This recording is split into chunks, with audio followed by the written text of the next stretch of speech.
চট্টগ্রামে আমাদের তরুণ আইনজীবী আমাদের ভাই সাইফুলকে গলা কেটে হত্যা করা হয়েছে।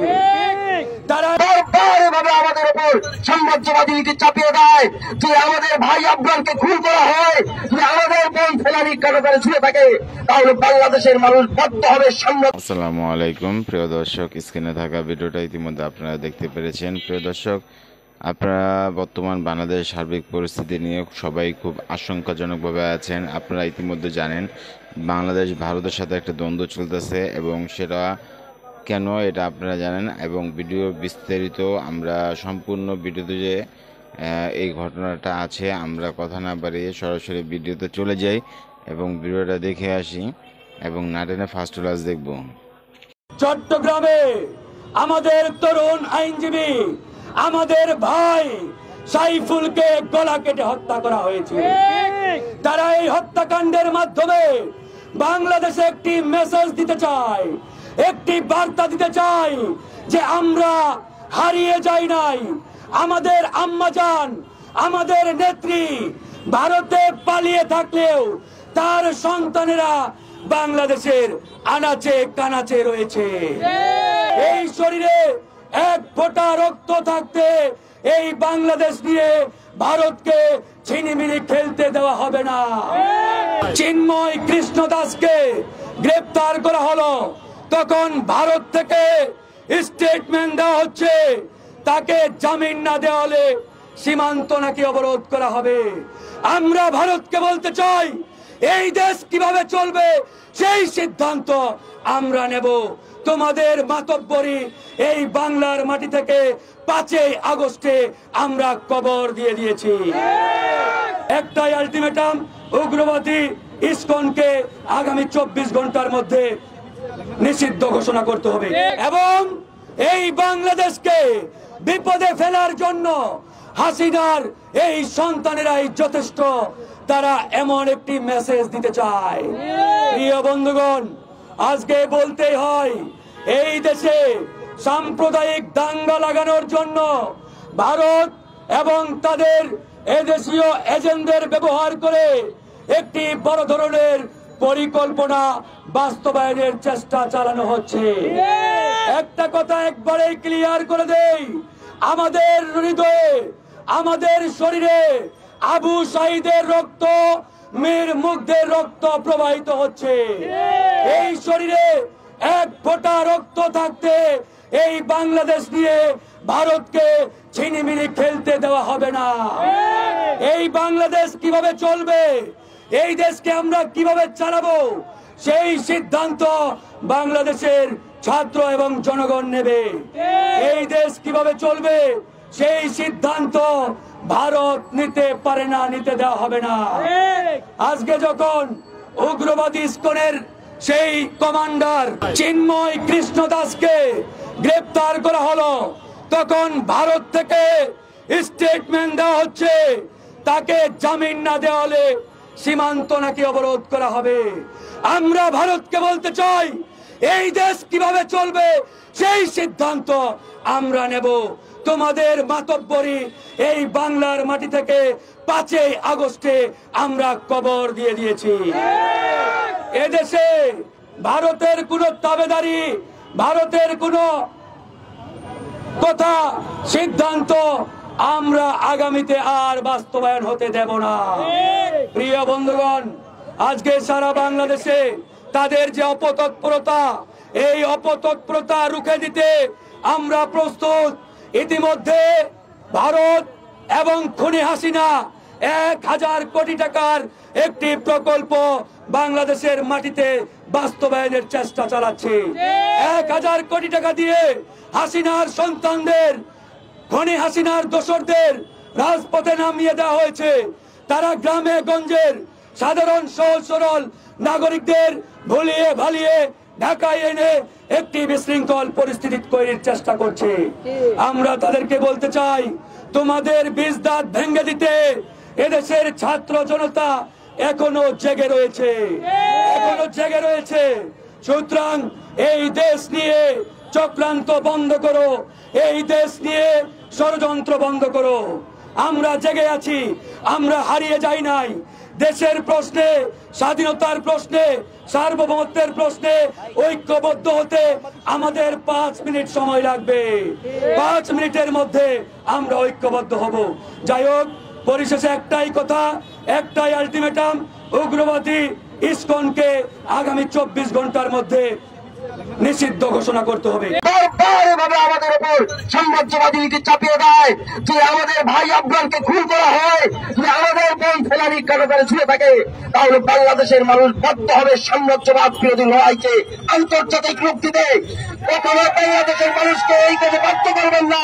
আজকে আমাদের সার্বভৌমত্ব বিপন্ন, আমাদের পাশের দেশ ভারত সরকারের ত্রুটিপূর্ণ সাম্রাজ্যবাদী দৃষ্টিভঙ্গির কাছে আমাদের দেশের মানুষ আজ বিপদগ্রস্ত। কিন্তু আমরা হতাশ নই।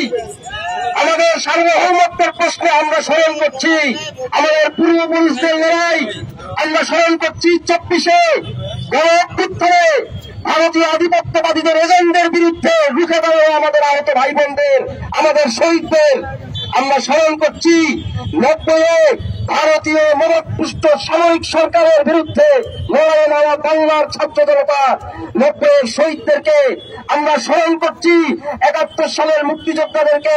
72 থেকে 75-এ যে সকল বীর মুক্তিযোদ্ধারা ভারতীয় আধিপত্যবাদের বিরুদ্ধে স্বাধীনতা সংগ্রাম জারি রেখেছিলেন, জাসদ ন্যাপসহ আরো বিভিন্ন দলের সেই সব বীর মুক্তিযোদ্ধাদেরকে, যাদেরকে খুন করা হয়েছে, গুম করা হয়েছে। স্মরণ করছি আমাদের পূর্বপুরুষদের সেই লড়াইকে। স্মরণ করছি 47 সালের জগন্মন্ডলের লড়াইকে, আবুল হাসানের লড়াইকে, মৌলানা ভাসানীর লড়াইকে। স্মরণ করছি তার আগে ব্রিটিশ শাসনামলের তিতুমিরের লড়াইকে, হাজী সৈয়দুল্লাহ সাহেবের লড়াইকে। এছাড়াও স্মরণ করছি মোগল আমলে পশ্চিম দিক থেকে আসা, দিল্লি থেকে আসা আধিপত্যবাদ রুখে দেওয়ানো চাঁদ রায়, কেদার রায়, ঈসা খান, মুসা খানের, বারোভূঁইয়াদের লড়াইকে। স্মরণ করছি দিল্লি সুলতানদের বিরুদ্ধে, দিল্লির মসনদদের বিরুদ্ধে রুখে দেওয়া বাংলার স্বাধীন স্বতন্ত্র সুলতানদেরকে। আমাদের লড়াই 1000 বছরের লড়াই। এই লড়াই আমাদেরকে কেউ এখন পর্যন্ত প্রভাবিত করতে পারে নাই, সামনেও পারবে না ইনশাআল্লাহ। আমাদের লড়াইকে আজকে ধর্মীয় লড়াই বানানোর চেষ্টা করা হচ্ছে। একটি সুনির্দিষ্ট মতাদর্শের লোকেরা প্রমাণ করার চেষ্টা করছে যে এটা ধর্মীয় সংঘাত। তাদের উদ্দেশ্যে এখানে অখণ্ড ভারত নামে একটা আজগুবি জিনিস কায়েম করা, যা ইতিহাসে কখনো ছিল না। আমরা বলে দিতে চাই, 24-এর গণঅভ্যুত্থানে হৃদয় তোলা দীপ্ত দে তারা ভারতীয় আধিপত্য এজেন্টদের বিরুদ্ধে রাস্তায় নেমে জীবন দিয়েছেন। আমাদের হিন্দু ভাইয়েরা, বৌদ্ধ খ্রিস্টান ভাইয়েরা রাস্তায় নেমে এসেছেন।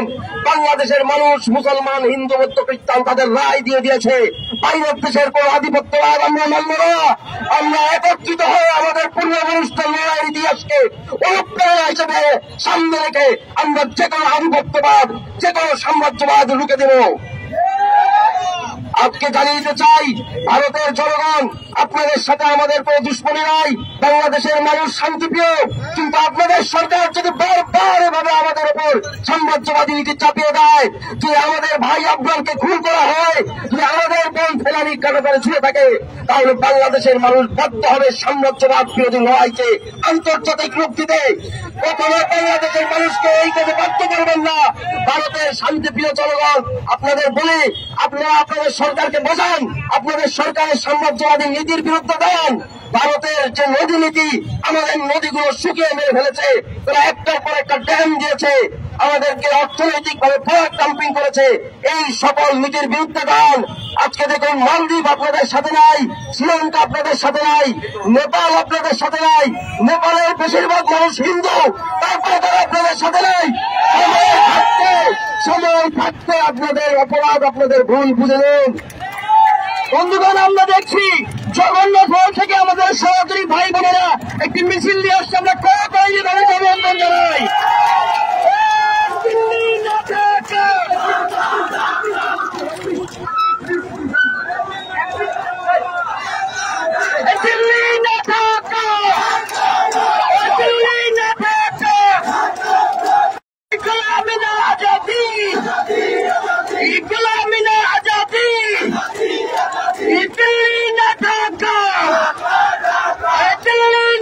জাত নির্বিশেষে আমরা সকলে বাংলাদেশী, এটাই আমাদের একমাত্র পরিচয়।